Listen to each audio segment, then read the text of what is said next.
Okay, so let's go through some of these right here. Right here. What are the general causes for the intermittent constipation in most people?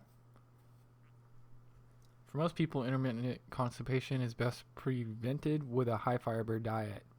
So this is kind of like it just happens every now and then. It's just mild. You don't. It's just first time you pretty much got it, basically. High fiber diet, adequate fluid intake, exercise regularly, and heeding of nature's call. So I guess the cause for this is the opposite, pretty much. Low fiber diet. This is where you'll really see what causes it. So these are the ways you treat it, but low fiber diets. This is in Western culture a big thing. People eat a lot of. They don't eat a lot of fiber. They also don't drink enough water. They also don't exercise, and a lot of people just pretty much don't have a way of paying attention to their body to know when nature's telling you to go, because they're stupid. So just think of Americans, stupid Americans that can't poop right. What are the different types of diarrhea and which types can be treated with antidiarrheal agents? So you have acute diarrhea, where you've had it for less than 9 days. Persistent is greater than 14. This is crazy. And there's chronic, where it's been over 30 days. Oh, that's crazy. I couldn't imagine having it even for 9 days. So, actually, when it's been greater than 3 days, that is an exclusion of self-care, and you need to go to your doctor. What is the general term for drugs that selectively stimulate gut motor functions? These would be prokinetic agents that would selectively stimulate your motility. What is the general class of drugs used to treat each of these conditions, disorders, diseases? You have gastric motility. These are prokinetic agents. You have your cholinergic agonists. These stimulate muscarinic M3 receptors on muscle cells and myenteric plexus synapses. These are the three prokinetic agents. You have metoclopramide and domperidone. These are dopamine 2 receptor antagonists.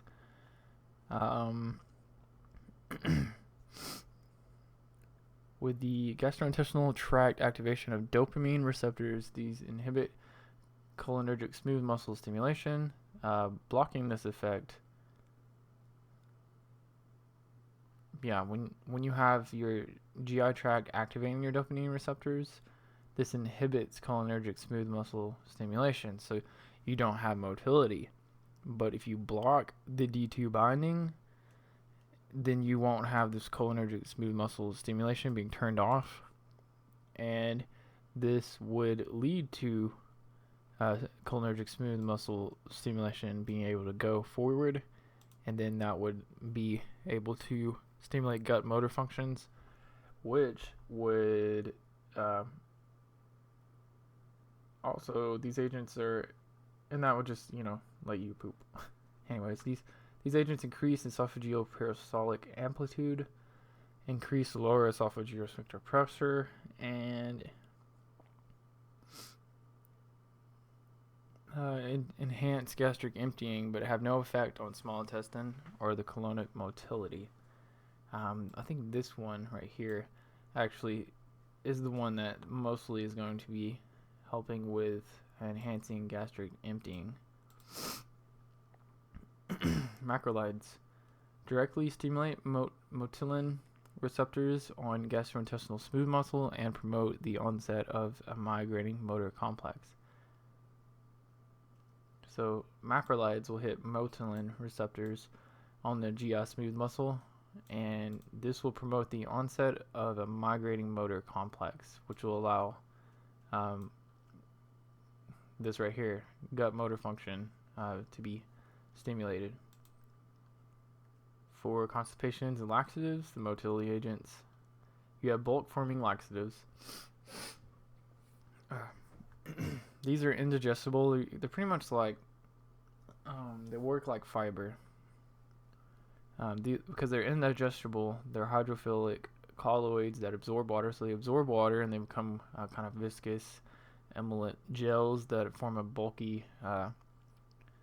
bulk forming laxative inside the body that distends the colon, so stretches the colon and promotes peristalsis.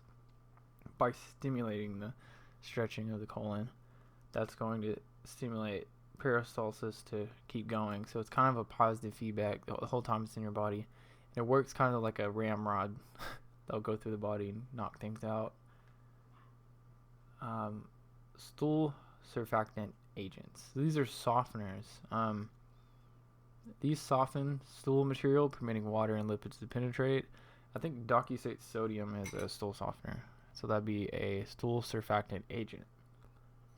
You have your osmotic laxatives. The colon can neither concentrate nor dilute fecal fluid.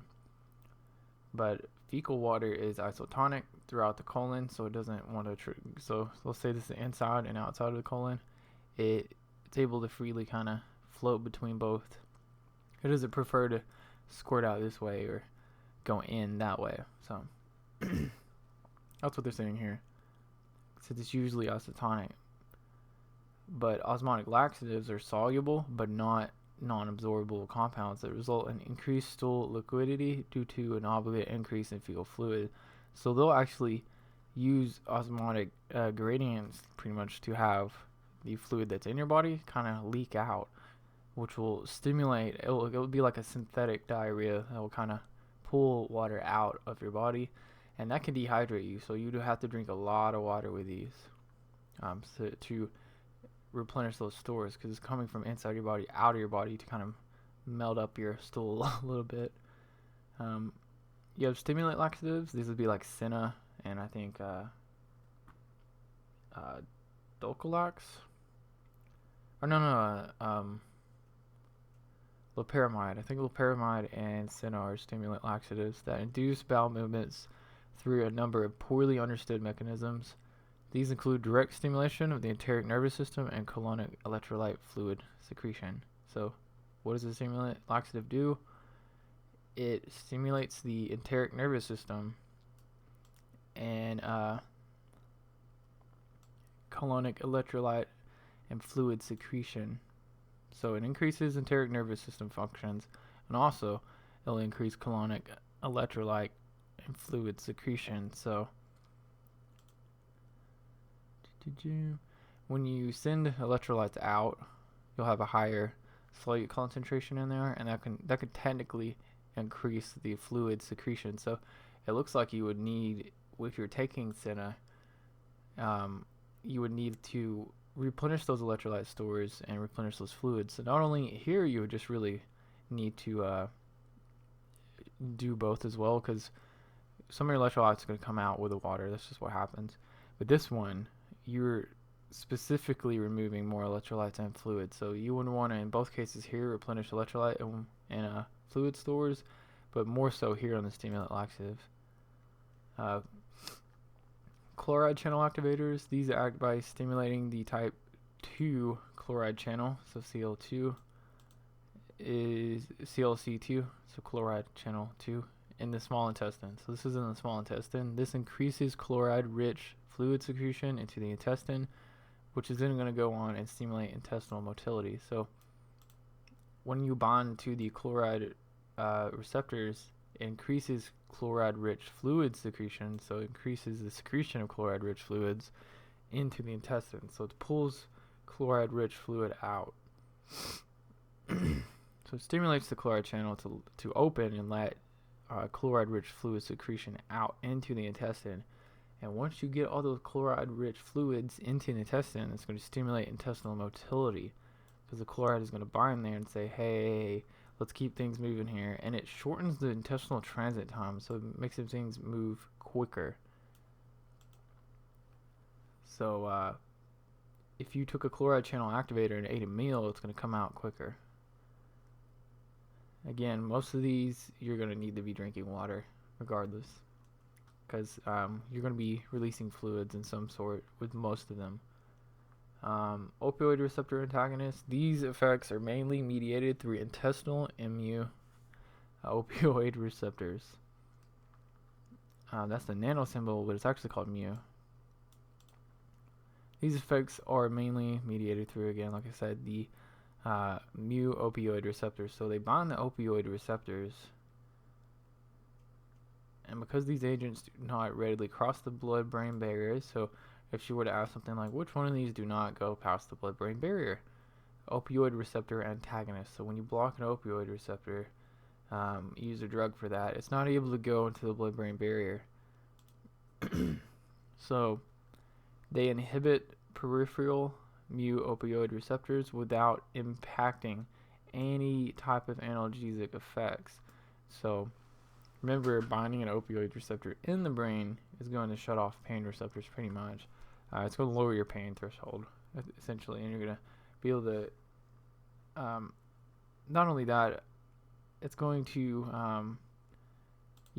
analgesic. So it's going to be a pain reliever, basically, when it bonds in the brain, but you don't want to shut that off. So if you're taking it like a hydrocodone, that's going to be an opioid, and that's working in the brain, that does cross the blood-brain barrier. So you could take an opioid receptor antagonist with hydrocodone, and that would work because it wouldn't stop the effects of hydrocodone. But within the gut, what it would actually do is it would turn off the ability of hydrocodone to stimulate those mu opioid receptors in the gut. So these opioid receptor antagonists would actually be something that you could use when you're taking opioids, because again, they inhibit peripheral opioid receptors in the guts and all that without impacting analgesic effects within the central nervous system of the brain. And the next one is, notice this isn't the 5-HT3 receptor antagonist or agonist. It's not a 5-HT3 receptor antagonist, it's a 5-HT4 receptor agonist. So in this case, we're not antagonizing where you're stimulating it. So what happens when you stimulate a 5-HT4 receptor?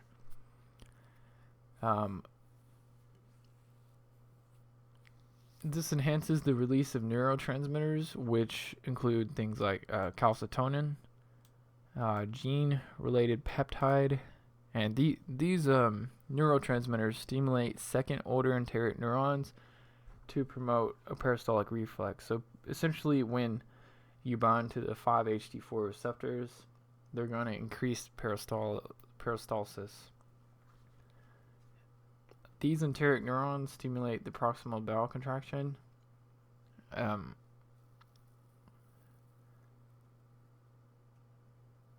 So it enhances the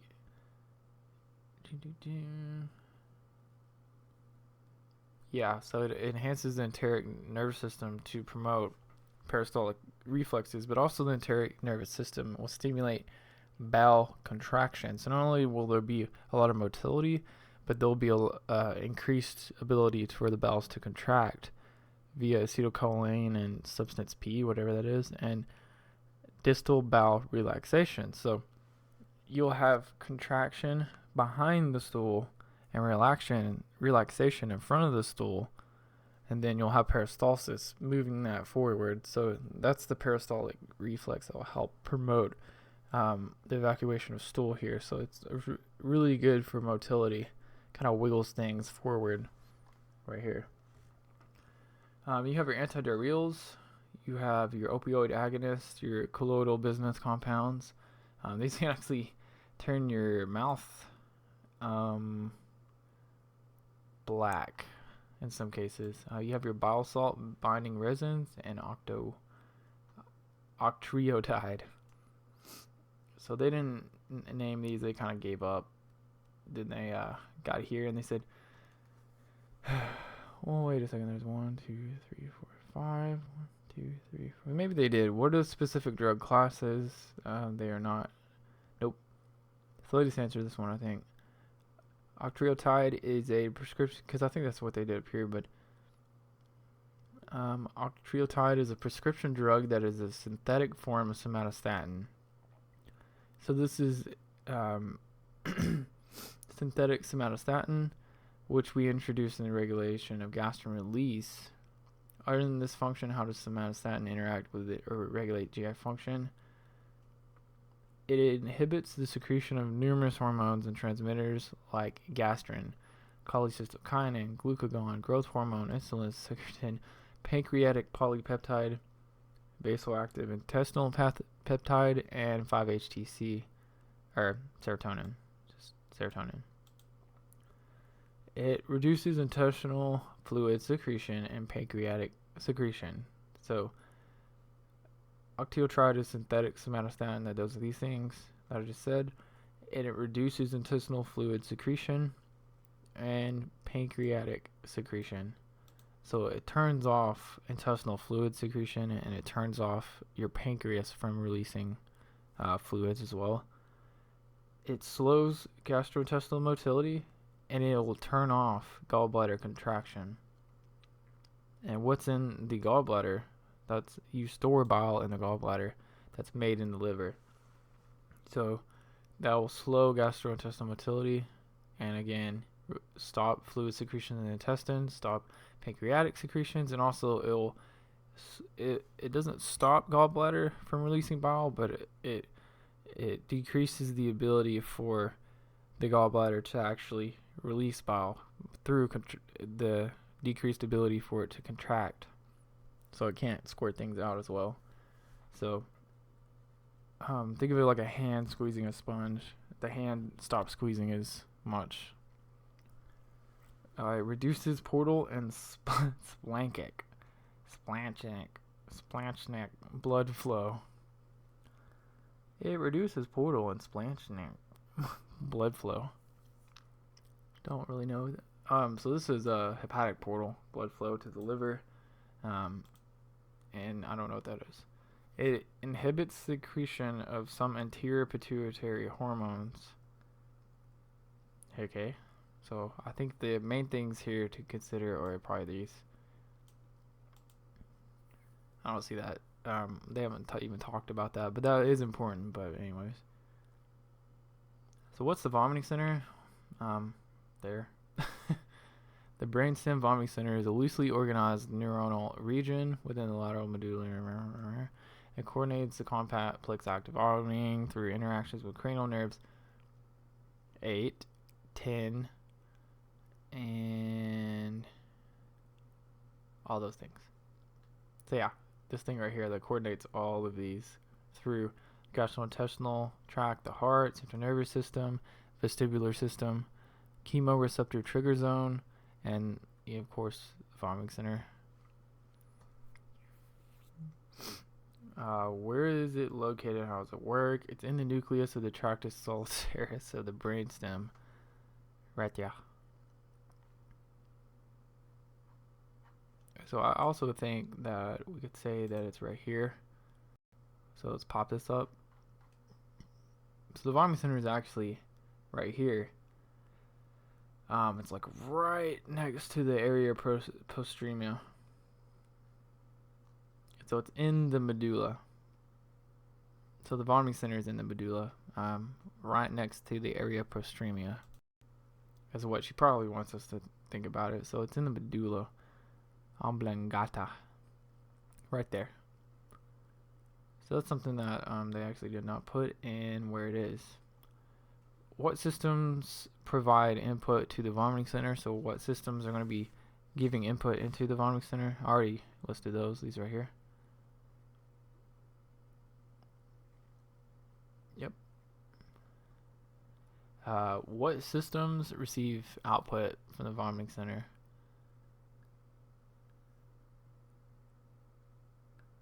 Digestive systems, central nervous system. That's a good question. Don't have that specific answer right now. What chemoreceptors are involved in the process of nausea and vomiting?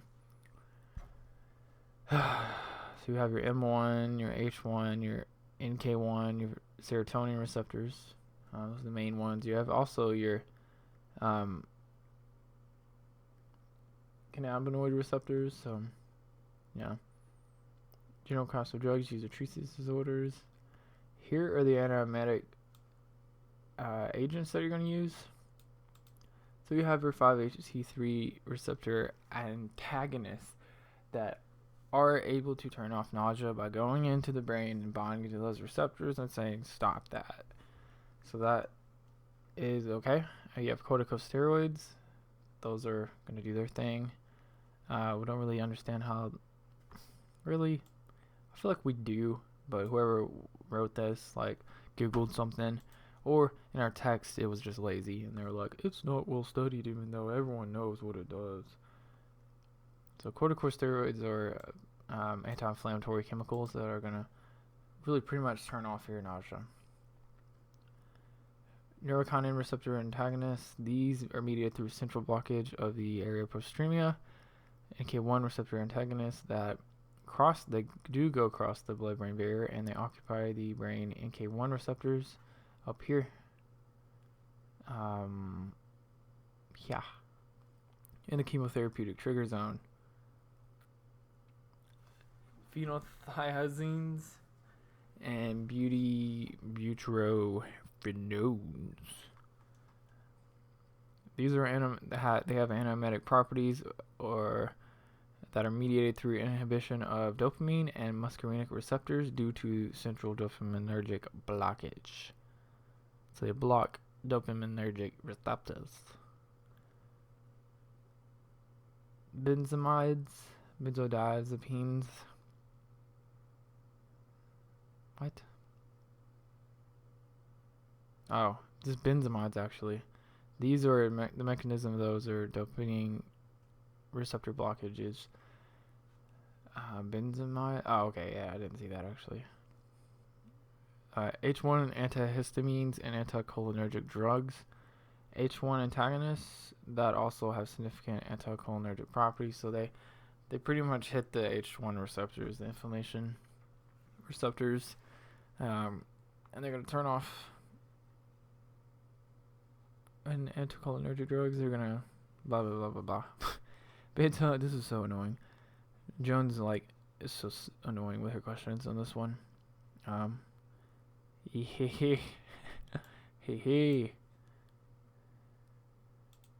did that? Anyway, benzodiazepines, the GABA A chloride channel macromolecular complex is one of the most versatile drug responses in the body. In addition to the benzodiazepines, barbiturates, and the newer hypnotics. A lot of drugs with central nervous system effects can modify the function of this important. Wow. Literally no answer in that. We go on. These effects are not. You know why? Because we're not allowed to study that. The government won't let us study that. So, I think in our first video I talked about how actually they're becoming more understood because we did a protein modeling, a complete 3D protein modeling that's accurate and complete for the CB1 receptors for marijuana. Not marijuana, but for THC binding. So the cannabinoid receptor 1 that dronabinol works on, we might be able to find a better drug for that that could completely come on the market that's based off of THC, dronabinol, on the CB1 receptor. Okay, so getting really annoyed with this reading, but yeah, because it's so backwards and unorganized. But where are the drug targets located? So at the chemoreceptor trigger zone, they're located at the caudal end of the fourth ventricle. That's where you have a lot of these drug targets. So let's go to that real quick. Let's go to our applications where she's going to have the pictures for this. So you have not only that in the chemoreceptor trigger zone, you're going to have your H1 receptors in the vestibular system. You're going to have your serotonin receptors down in your gut. You're going to have the vomiting center having your H1, your M1, your NK1. So just kind of look at this and familiarize yourself with where these receptors are located. Try to understand the gist of this, but don't bog down on, oh, there's like 17,000 different ways I can stimulate the vomiting center in the medulla. Okay, so moving on, let's go ahead and I'm going to upload these videos and I'm going to talk about constipation, diarrhea, IBS through done. So because this is done, it's going to be a lot more smoother with her notes and readings. So without further ado, I'm going to end this video here. Make sure I'm recording, and I am, so good.